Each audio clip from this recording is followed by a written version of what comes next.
Welcome to the next room.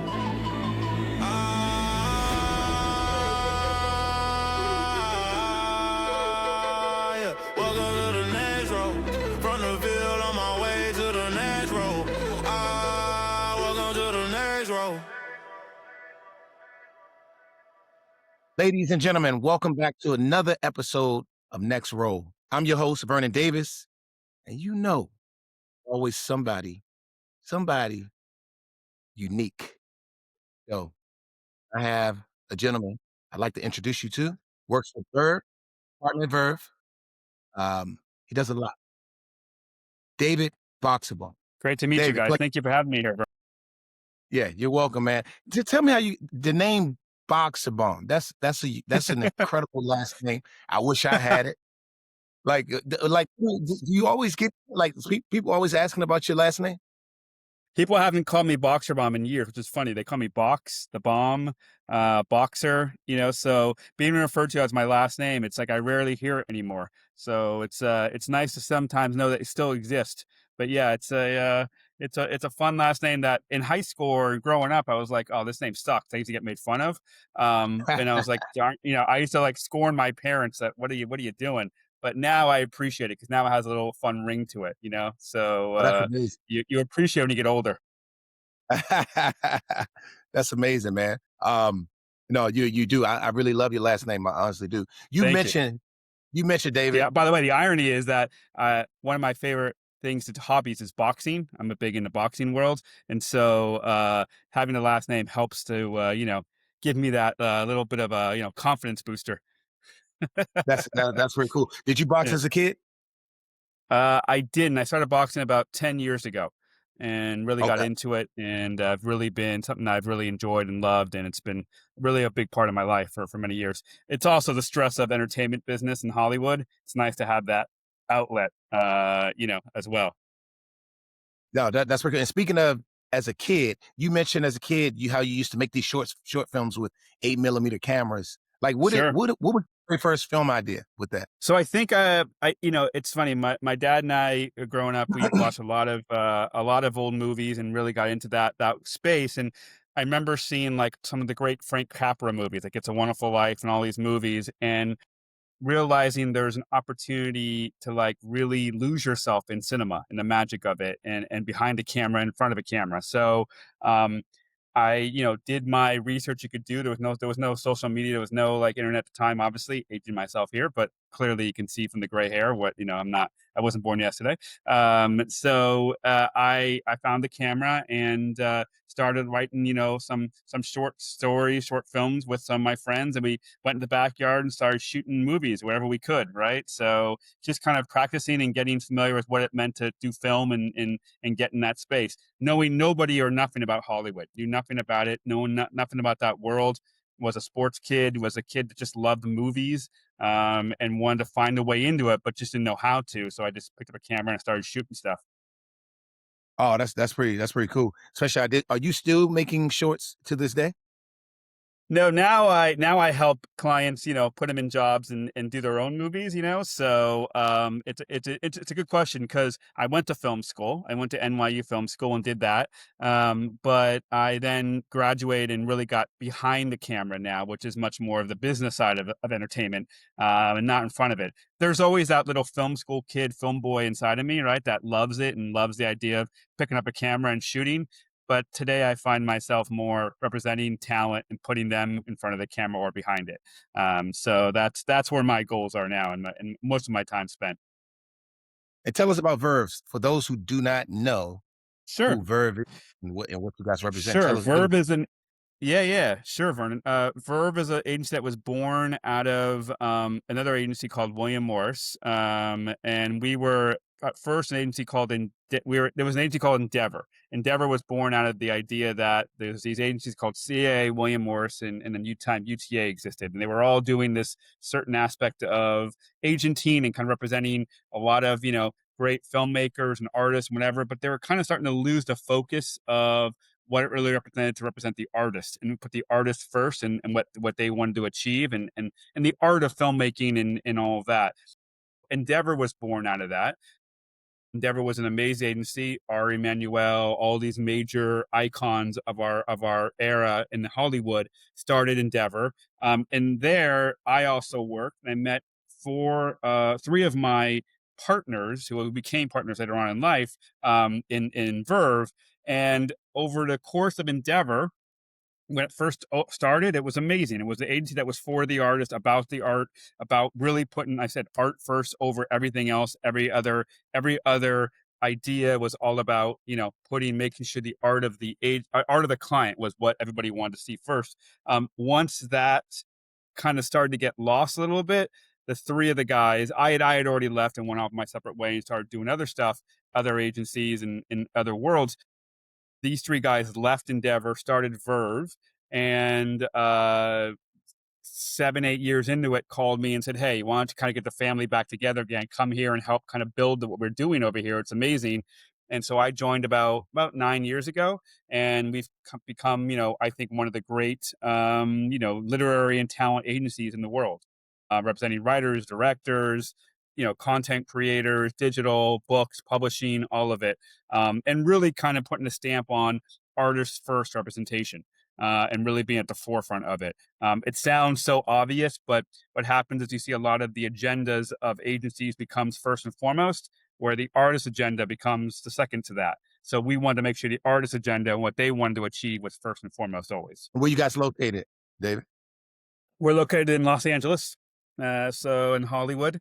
Great offices here in Hollywood. So, and it's been moved into these beautiful offices about 3 years, 2 years ago now, and it's been a beautiful kind of like growth opportunity for us as we build out and bring in more, more great like minded agents like us, and it's been wonderful. David, you worked in studios, agencies, and development. Hmm. Which one of those roles really inspired, not inspired, but expanded your way of thinking? It's a great question. I would say agenting. What's so great of inspiration about agenting, first and foremost, is you really are at the hub of everything when it comes to entertainment business, right? So if you think about what happens in an agency, is all tentacles, all lines move into an agency, right? Talent, script, actors, directors, athletes, content creators, books, IP, you name it. It all starts at the hub of an agency, right? So we're at the hub of everything. We have our fingerprints on all of it, right?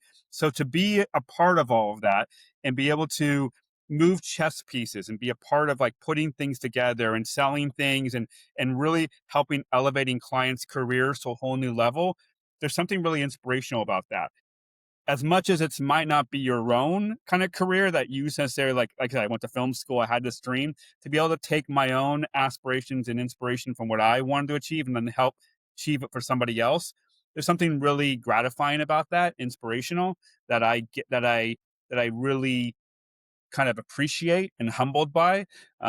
So it's really what inspires me every day. And there's a whole saying like, "What gets you up every day to come to work? What gets you out of bed?" Right? For me, it's the idea that I get to create new opportunities for clients and elevate their careers in film and TV. There's nothing better than to able to sell someone's screenplay, see someone's movie get made, put a digital creator, take them from that space into the film and TV space. All these different aspects of our business, to be able to have your fingerprints on it is really inspirational and something that I'm really take a lot of pride in.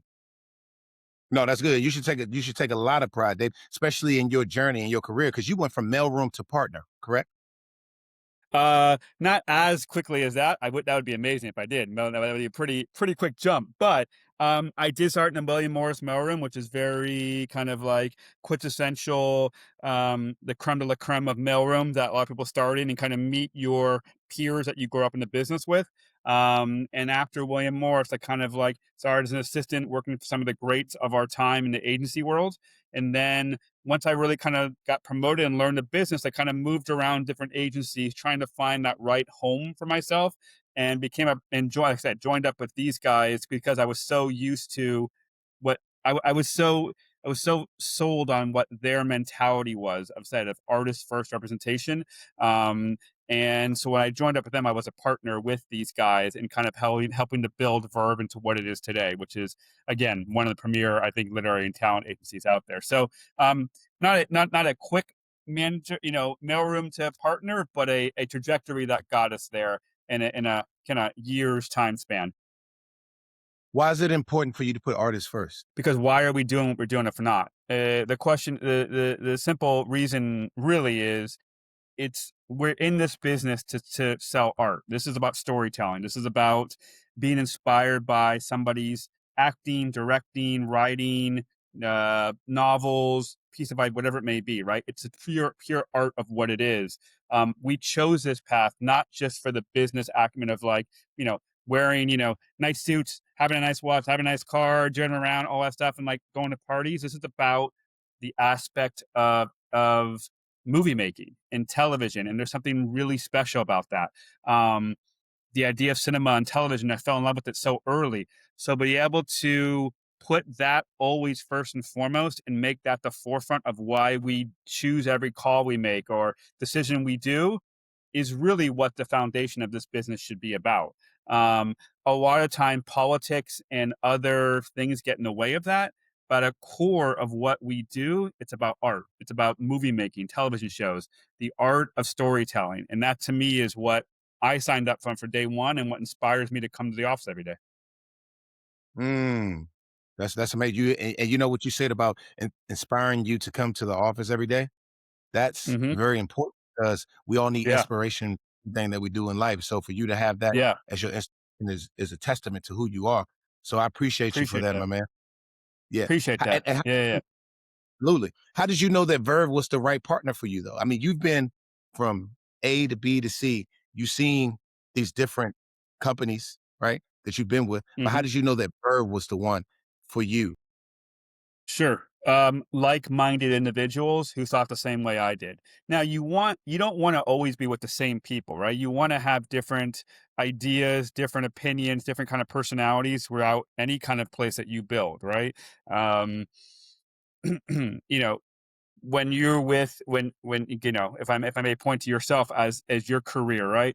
The key to success, and tell me if I'm wrong, was on the teams you were on, everybody was rowing in the same direction, right? You all were bought into what the identity of the team was, or what the identity of what the goal was in a day. Win a Super Bowl, we're all bought in, we're all in this together, we're a team, right? That's the same thing here within Verve Walls. We're all bought into the mantra of who we want to be, who we are, and where we want to get to, the success we want to have.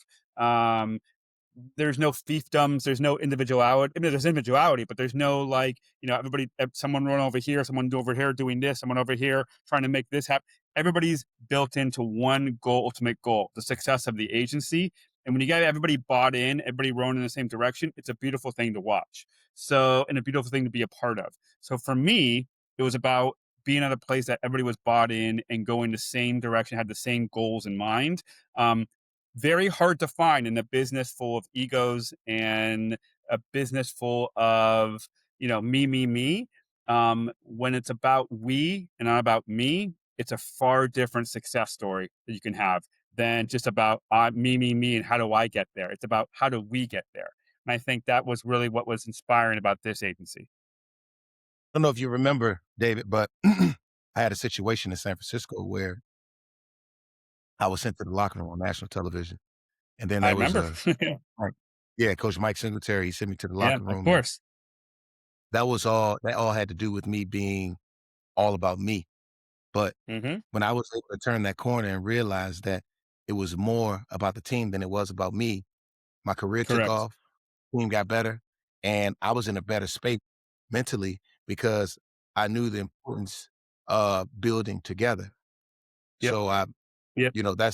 that was well said. I just wanted to mention that because there's a lot of similarities there with your comment you just I made. remember that, and obviously, and he came out and God bless Mike made that big fiery post game speech, right, about it all, and you had entire fan base on your side because we all adored you, right? I mean, if everybody knows, I'm from San Francisco, so there's adoration for Vernon always, but we also understood what Michael was saying, right? We understood what the coach was saying. Like we all have to be bought in, rowing in the same direction. And that's kind of like what here. I mean, I look at what's happening even with, the Golden State Warriors, right? It's like the success of that team is we're bought into one belief, one direction we all want to go, right? A system that Kerr has put into place.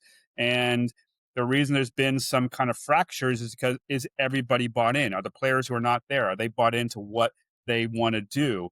And for this agency, we're all bought in. We know where we want to go. We know where we want to be. There has been instances of people that haven't been, and they're not here anymore, right? And we've had to make some tough decisions because of that.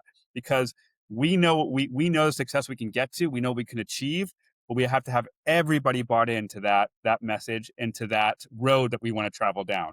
And when you're not, it's really hard to achieve that success. No, that makes a lot of sense. And they tell me, David, how does your role differ at Verve than it has at any other firm that you've been with? Sure. So I think as you get older and sometimes you learn a little more in this business and you're always learning. There's never a day I'm not learning or crafting my skills, or chiseling my skill set or crafting it, whatever the saying may be, right? I would say that I've become much more of there's a management leadership mentality you take on more as you grow, right, in this place. So, as much as I still love the day to day of being involved, and I am heavily into clients' lives and nurturing and building and putting them in the right places to succeed as storytellers and visionaries and all of that, as I've grown over the years, the mentorship, the giving back to the young youth coming up in our business, in the world of agenting, the world of production, the world of making movies, the world of producing, the world of executive ranks, all of that mentorship, leadership kind of give back has become much more prominent in my life now.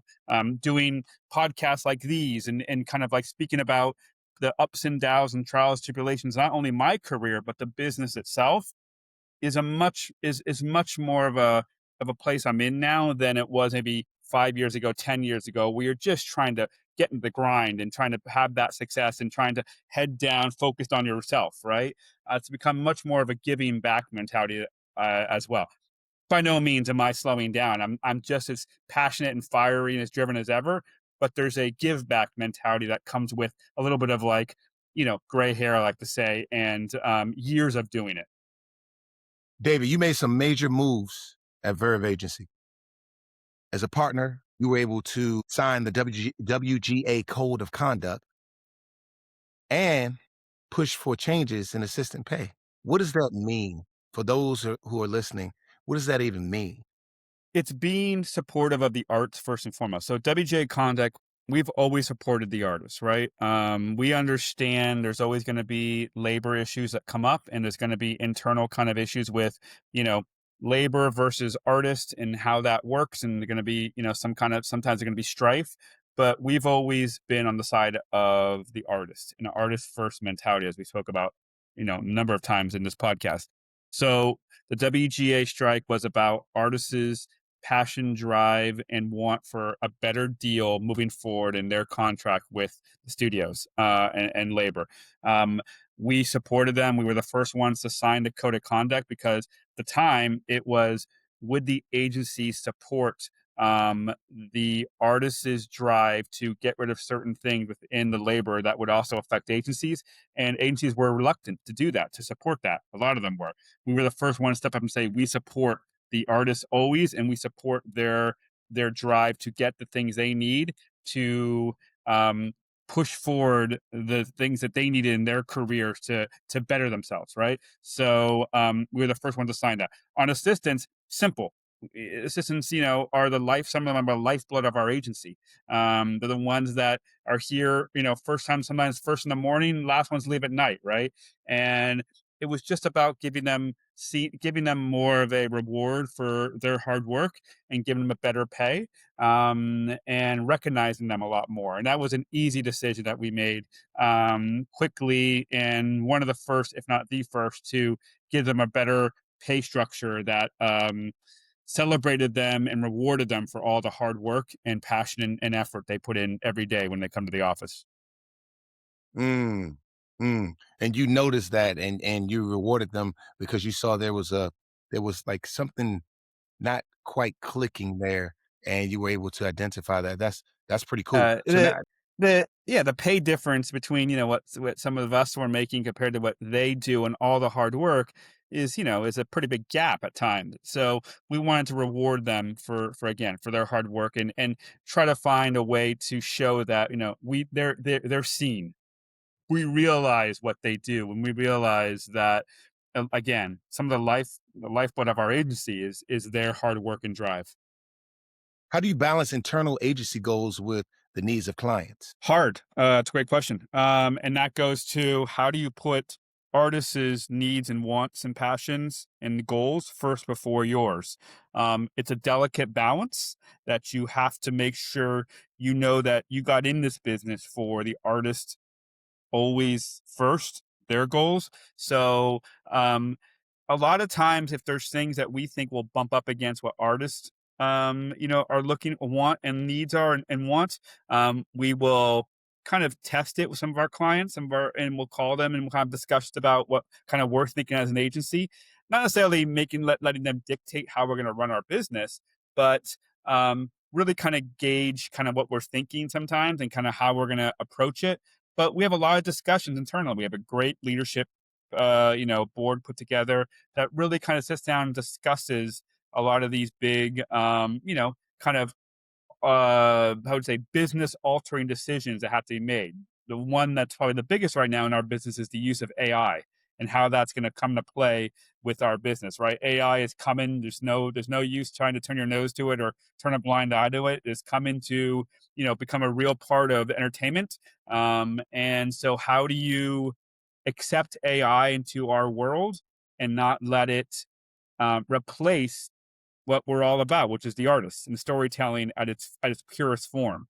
So that's been probably the biggest thing over most recently, and I think we've done a really good job of protecting the copyright for all artists in the stories they tell by supporting AI that does that, and not supporting AI that pushes that aside, if that makes sense. And we have a company that we work with that's an AI company that really is about protecting artists' copyright and their images and their likeness and all of that if we're going to use it. So that's a big important issue for us. David, I look at you as a deal maker, and I'm sure anyone that knows you, I if I love that. ask, That's great. if I ask right now, I said, "Who is David Boxerbaum?" He's a deal maker. He's a Deal deal maker. maker. I What like deals it. have you worked on that taught you the most? Even if you didn't succeed at the plan. Hmm. Interesting. What's taught me the most? So for the audience that is not as familiar with our business, right, and how it works.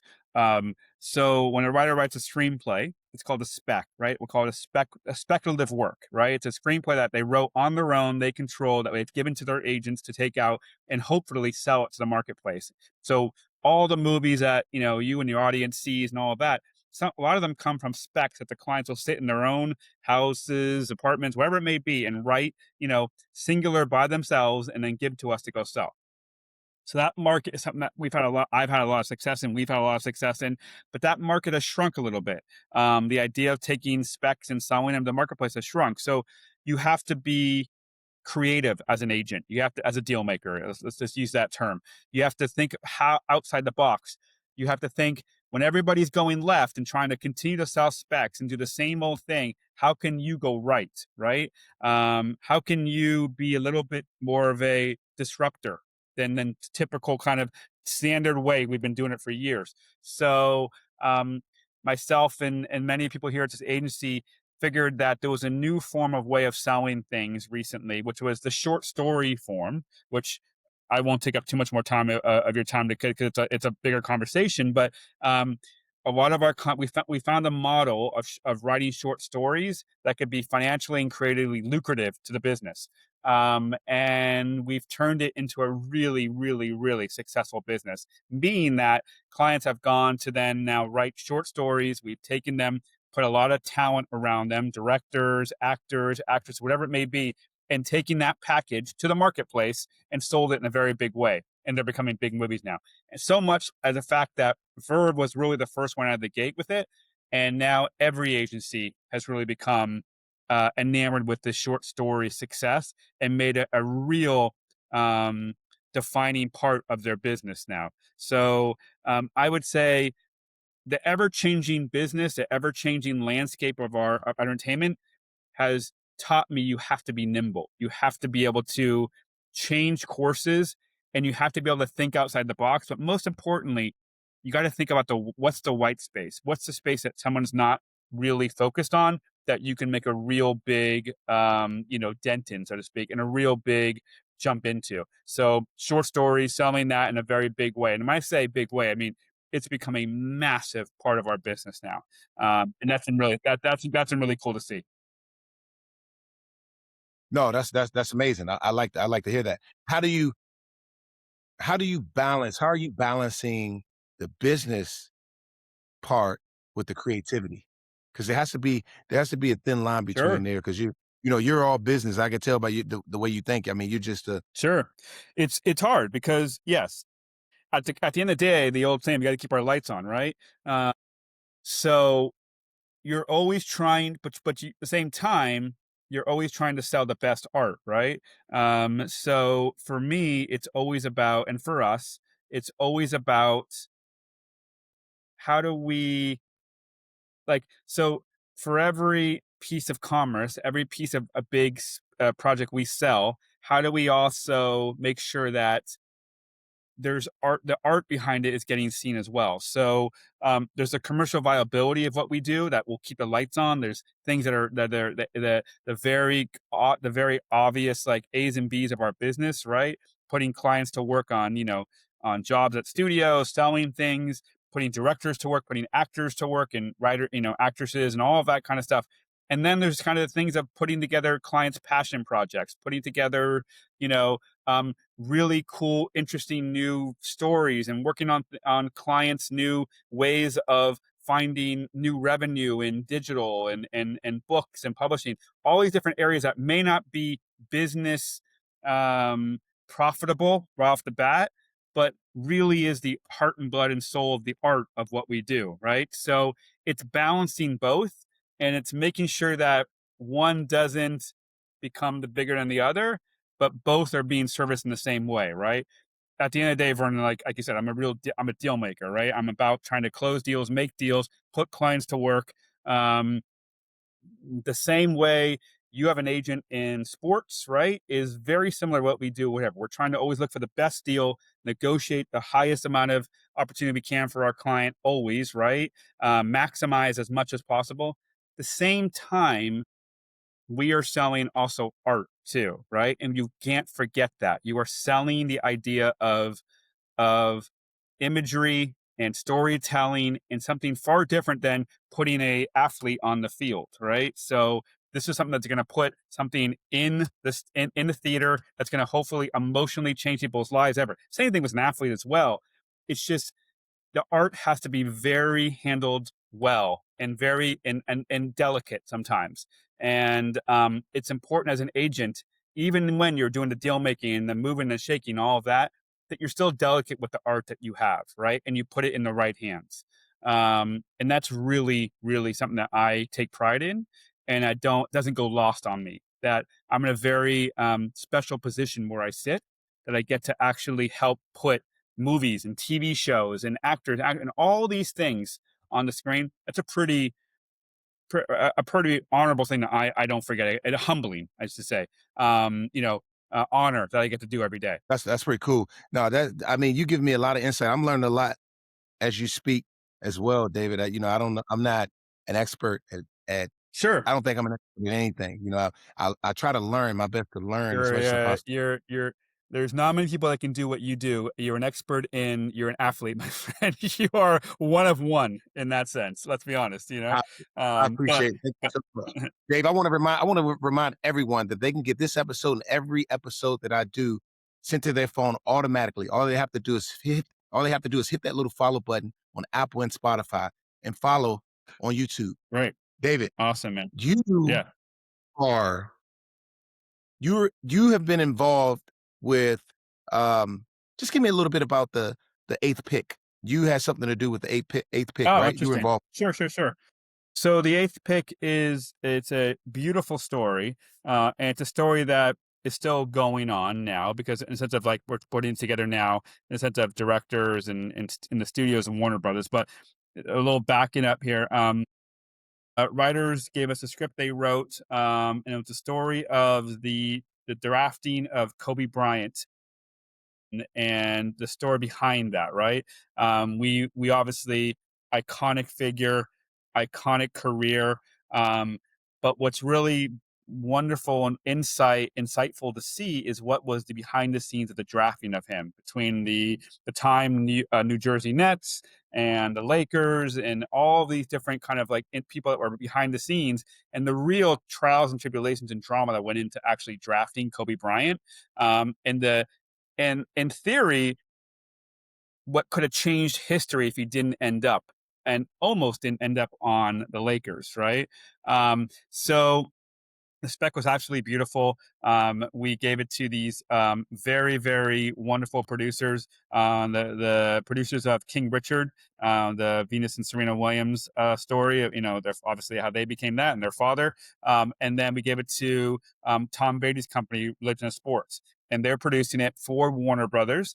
It's a story that we are very take very it's a very important story, has to be handled and delicate in the way it's told. Um, it is about, again, the the trials, tribulations of creating an icon, right? Um, but it's really about the drafting and what goes into that and the behind the scenes conversations and sometimes the misfires, right? And the hits and the misfires of who you choose. And it's powerful and it's something that Warner Bros. Is very excited about. And we're in the next stage of trying to figure out who's going to be the the filmmaker for that, and hopefully move forward with it. So very exciting stuff. Very cool. Dave, I wanna go back to a question. I may have asked you this before, but there's something in between that I just wanna make sure that I get from you. Sure. Verve has been long known as a storyteller first agency. What were the conversations like that convinced you that this was the right fit? Like, I wanna know about the conversations in between before you went because you know, Sure. as much as you do. Yeah, yeah. That's it's a great question, Vernon. So when I was at an agency called Paradigm, and I was very happy. They treated me very well, and it was well taken care of, and doing some great work there. And when the three partners here who I'd known again from my days working at Endeavor, we all grew up in the business together. When they approached me one night, they called and said, "What do you think about getting the family back together?" Because we were all four very close friends at the time we all worked at Endeavor. They coming here and partnering up with us as we're building something really special in this little agency called Verve that we formed a few years before. And I was definitely intrigued, but I didn't know much about what their mantra was. What was their ultimate goal, and how were they different than anybody else? There's lots of agencies existed. What made you any different? And when we sat down and they talked about it, he said, "What makes us different is that we're going to really be about storytelling first. We're going to be about putting the client's agenda always before ours." Um, a lot of times, what you find in these kind of corporate agencies is as much as and I work in entertainment, right? You come from that sports world, early on. You've moved into a lot more things now, entrepreneur, entertainment, podcast, all those kind of things. But when you're in entertainment and you work at an agency and you are in the agency of storytelling, meaning that your sole focus as writers and directors, whatever, when your agency becomes so focused on buying the UFC or it's so focused on buying rodeo, or whatever, and it becomes really about corporations and putting in things that don't really speak to what the heart and soul of entertainment storytelling is, writers and directors and the heart of scripts and all of that, um, it can be demoralizing. Don't get me wrong, I'm obsessed. I watch UFC 24. I love it. I love all of those things are great, but I got in this business to be represent writers, directors, and movies and television. And that was getting lost at a lot of these agencies. So we saw an opportunity, an opening, this agency did before I came here, to form itself and really be about putting the storyteller first and foremost again, making that the first always goal of everything out of the gate, right? And so that was the big sell to me, is that you can come here and get back to the roots of why you got in this business, what inspired you to want to be an agent. Always first and foremost is what we strive to achieve every day. And that was getting a little lost at these other agencies. By no means are those agencies doing anything wrong. They are phenomenal and they are doing great work for who they are. We just saw an Mhm. opportunity to take back and give back to storytellers what was solely missing. It was what was being, um, I feel like, pushed to the side, which was corporate America was coming in and really kind of being about the stock prices and about building and getting as conglomerate and as big as you possibly can. We wanted to get back to the real nuts and bolts of really storytelling, and that was the big sell to me. And when you hear that and you sit down, you have these guys that I partner up with telling you all this. It's inspiring. It gets you like, this is what I got into business for. It's why I want to do this. And it's hard to say no to that. And thankfully, I didn't say no. And it's been about that since the day I signed up to the day I'm talking to you right now. No, that's pretty cool. And I know you spoke about your role as a partner at Verve. Um, do you feel like you had a cultural influence in your new role after leaving Paradigm? But I mean, coachable, you said? Cultural? Cultural. Like, Yes. yeah, your cultural influence. So as much as the culture was fine at Paradigm, there was no issue with the culture there. Um, Culture is one of the biggest priorities here at Verve. It's about having a culture of, like you said, we're all buying into what we believe in. We're all buying into the mantra of what we want to achieve, um, and we all row in the same direction. Culture is a massive, massive objective for this agency every single day. That everybody understands it, believes in it, and buys into it. Like I said, there's always going to be rifts in that, but you got to immediately try to fix it if there is. Um, but the culture here is, we've always said in a funny way, no asshole mentality, right? Try to be good human beings, really work hard, and believe in what we're doing every day, and believe in the goals and the road that we've set forth. And it's been rewarding in that sense. So culture is a major aspect of our company and our business, and it's something that we aspire to have at at the top level every single day. We're not perfect, and we can't always, we definitely make mistakes, and we definitely sometimes have to, um, you know, take people, outside of the company that aren't necessarily have that same cultural, kind of identity with us. But nine, most of the time, the people that are currently in the walls of Verve, if not everybody, believes in in the road that we've set forth, and is rowing in the same direction. Mm. Yeah, I mean, man, the way you're presenting this information to me is like, I could tell you really know your stuff. Like this, I try, man. man, the way I you give it try. to me, I put it all in, but this is great information. I It's appreciate great. that. I appreciate, Yeah, it's yeah. try. Yeah, you're learning. Like I said, I mean, I'm learning every day. I'm always bettering my craft, right? But what I have learned over the course of my career, and you can maybe attest or tell me if it's different in the worlds that you've been in, is that hard work, passion, and drive. You can't teach those. You either are born with it, you understand it, you have it, and you buy into it, right? And that's what all I look for is, give me somebody that wants to work really hard, that has the passion for what we do and the drive, right? And um, that's what I love, and that I've always instilled in myself. And that's how I've gotten to where no one ever gave me anything to get where I am. No one ever gave me a shortcut. There was none of that. I knew nobody when I first came out here. I only got to where I am from those three things, and hustle and belief. Belief is so key, right? If you believe you can do it, you can achieve anything. I know that's a cliche saying, but truly in our business, I knew nobody, didn't have a soul of a contact in our business.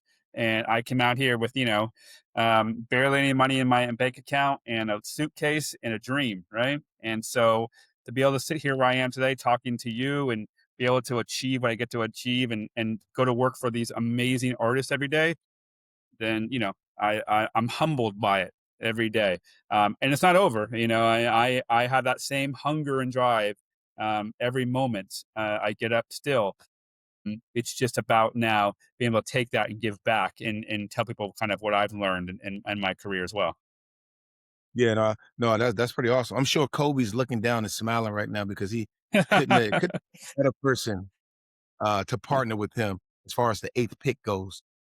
Yeah, The 8th represents, um, a lot of the things you talk about, I believe. sure. What's your Yeah. mission moment, like, for this film? What do you want people to take away from this? What do you want them to walk away From this with? film, well, I want to see it get made first and foremost. It's a beautiful story, and a story should be told first and foremost. No movie is easy to get made in our business, right? There's always peaks and valleys and ups and downs to get the road to getting a movie made is a long one sometimes. But if we're so lucky enough to get this movie made, I want the mission to be that you got to trust your instincts. You always trust your gut and your instincts sometimes.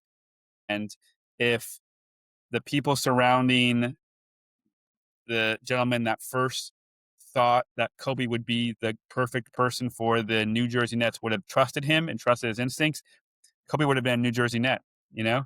And I think what we've learned in our careers, in our paths as we've grown as artists, grown as agents, grown as business people, deal makers, whatever you want to say, is trust your gut, trust your instincts, and you can't teach hustle. You're either born with it, you're not, and those are the kind of things I would love to see instilled, and I also want to see come out of this movie is that trust yourself and hope that people trust you as well. That's powerful. Mm, that's extremely powerful. That makes a lot of sense. Yeah, That makes a lot it's of it's exciting, man. It's exciting time, and hopefully, it's a movie that gets made first and foremost, and hopefully, it's something that speaks to everybody. It's a beautiful story, and he deserves all the kind of accolades that he gets from any story told of him, but this one especially, as much as he is sort of the background of this story, it's a story about him and about someone's instincts and gut feeling and knowing, and the idea that getting people to trust and buy into what he believed, and kind of seeing that through. It's really powerful. so David, let me go backtrack one more time, Yeah, sure. 'cause I before I miss this, I just wanna make sure I get every you're a hard man to Yeah, of catch. course, It's a please. very so when I ask you these questions, I wanna make sure I get all I can from you because I might Please. I don't know, man, it might take me another year to get you. Okay. So, I'm here. Go for it. the business imperatives, budgets, risk, IP, um, and the creative vision and storytelling integrity, right? All those things. Are there different compartments for all those different things? Like, are you the only one trying to figure out when it comes to like strategically balancing all of these things? I know I asked you this question before, but who's working with you on this, and how do you guys do this? How does it work? Is there So a great leader never just leads by themselves, right? A great leader has people around them that help them lead, right? That is open to opinions and ideas and open to being wrong and open to being told different ways of approaching things. So there's never it's never just my opinion, it's never just my thoughts. It's a collective thoughts, right? There's many people around me who are just as brilliant, if not more brilliant, who have just as great ideas, not better ideas, who have great opinions and thoughts, if not better than what I have, right? And to be a great leader and to be a great manager, you have to be open to all of that and to be able to listen and be able to accept that you not be right in this situation. So when it comes to culture, business, initiative, all of those things, yes, I might have an opinion on each one of those things, but my opinion may not be the right one, or it could be right, but it could be a better way of doing things. And there's never just for our agency alone, never just one person, one voice. There's many voices that makes up the success of this agency. And I learned that at a very young age. There's points in a career, sometimes as an agent, you forget that and you want to be solely focused on me and you want to like just you pounding the desk. It's about me. I know. But when you stop doing I know, and you go, we know as a group, and we understand as a group, and you listen more and you slow down, that's where you become the best possible manager leader you can. And so, what I've learned over the course of my career is to listen, to accept, and to be open to other people's opinions and voices. And that's what makes Verve so special. It's not just me. There's so many great people here. The guys that started the agency, Adam Levine, Brian Besser, these great founders of our agency that, my partners now, um, all of us have the same kind of forthright to be open and ready to listen to anybody. It could be the person that's outside my office now answering the phones. It could be the person that's helping to a colleague of mine. It could be the person that's helping to put up the painting in my office. Whatever it may be, being open and available to listen to any ideas, opinions, and new ways of thinking is what I think makes a great leader and a manager in a company. No, thank you, thank you. And David, as we come to a closure, I know you got to get out of here. Yeah, You're a very busy man. If you can appreciate go it. back as Yeah, a kid and give yourself some advice right now, what would that be? great question. Um, There was times, Vernon, where I tried to cut corners, right? And there was times that I had to take 2 steps back because I tried to take too many steps forward quickly, right? And the advice I would be there's no cutting corners in life, right? There's a reason why things there's ways to do things sometimes better, but there's a reason why you go through the hurdles and the peaks and valleys and the ups and downs of life, because life's lessons will get you to a better place where you are. So and I've learned a lot of life lessons over the last many years, but if I could tell myself as a youngster, don't cut corners, just stay the course, be humble, stay open, stay wide-eyed, stayed ready, and have that drive from the very moment of the early age. That drive, I always had the passion and the want, but the drive sometimes wasn't there always. And that drive came a little later, but when it came, there was no stopping it. And I would tell myself to have that drive earlier, to have that real, real kind of motor to go get it. Um, and I think that's what I would tell myself at a younger age. Good stuff. I also say last thing, it's okay to make a mistake. It's okay to mess up, you know? That's what makes you better, you know? I So, love that. Real quick, before you go, David, rapid fire. I'm gonna ask you a couple questions real quick. Man on fire okay, or the town? man on fire. 2 seconds, and not even a question for me. Uber or Lyft? Uber, East Coast or West Coast? West Coast always. Okay. Levi Stadium, Candlestick Park. Ugh, candlestick. Ah, Oakland A's, San Francisco Giants. Not even San Francisco Giants 24/7. Would you rather have a touchdown pass from Alex Smith or Kirk Cousins? Alex Smith, heartbeat. You tell me, is it worth catching Alex Smith? Yeah, Pretty worth Alex it, was the isn't it? man. Look, I put all my numbers up, so I can't Yeah. talk down on that. It was a Super great. By the Bowl. way, there was nothing. There was a great. Someone said about Aaron Rodgers waited 4 years, or we took Alex Smith over Aaron Rodgers, obviously, right, in that draft. Alex Smith had a great rookie season. Like, he was great rookie season, and it's like there was no. Yes, there was some regret for not taking Aaron Rodgers, but Alex Smith was great for the 49ers. Great for us. No regrets there. I'd love to catch a pass from Alex Smith. No, that's amazing. No, we appreciate it. And David, look, I want to say thank you for being on Next Roll. We enjoyed you. And for all our Thank listeners you. out there, if you like what we're talking about, be sure to follow me on Instagram at Vernon Davis 85. Appreciate you, David. Thank you. Thank you, Brent. I appreciate it as well. It's an honor. Thanks so much. Welcome to the next row.